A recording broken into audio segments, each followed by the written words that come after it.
How do you feel differently from how you did first thing this morning? Before you came here this morning, I didn't know where I was going with the business. And how do you feel now?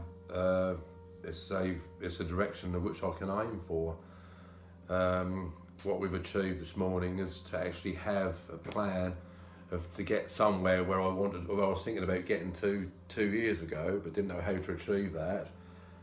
With the workload that's come in, the way things have changed, my original programme of work, so my business plan has gone out the window. And now it's re-established in a different format, and it's taken us exactly where we wanted to be. Yeah. So what out of everything you've seen here today, any bits of this that have stood out most for you? What bit have you found most useful? I think that's making us as directors or business partners working together. Because before we were pulling in different directions, Okay. and we had conflict over financial issues and about what work was going on. And I didn't always know what our product lines were. Okay. So yeah, it's the clarity that it's given. Cool.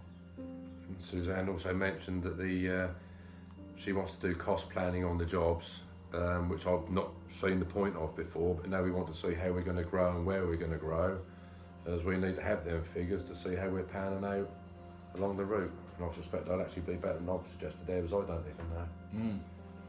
So. Yeah, that's really helpful stuff. There's an old saying in business which is, if you don't measure it, you can't manage it. Yeah. Yeah. So if you measure it, and you've got the understanding of how something's growing or how it's costing you more money, then you can make decisions on that and manage it to improve.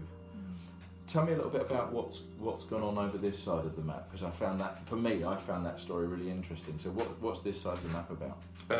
This side of the map is about the work that I take on, percentage-wise of how much of that work I take on, and how I'm going to change the percentages into doing more high percentage of what I want to be doing, and how I'm going to manage that process. There's a lot of work that I do that I don't particularly want to be doing.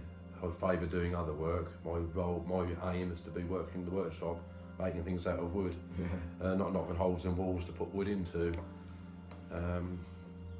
It brings it into perspective really when you don't realise until you look at the overall picture what you do at what percentages. And the question that sort of begs really is why. Yeah. Yeah, and we did another piece of work first thing this morning, which was looking at the very why you set the business up, and what that's looking to do for you as a couple. What value, if anything, did doing that longer term planning, sort of 30, 40, 50 year planning in line with the 3-5 year plan that we've built here bring? We can see an end line. We can see why we're growing the business, why we're doing what we're doing with the business. Where that's going to get us when it comes to retiring and letting it go, really, the one way or another. And how we can perhaps bring our children into it.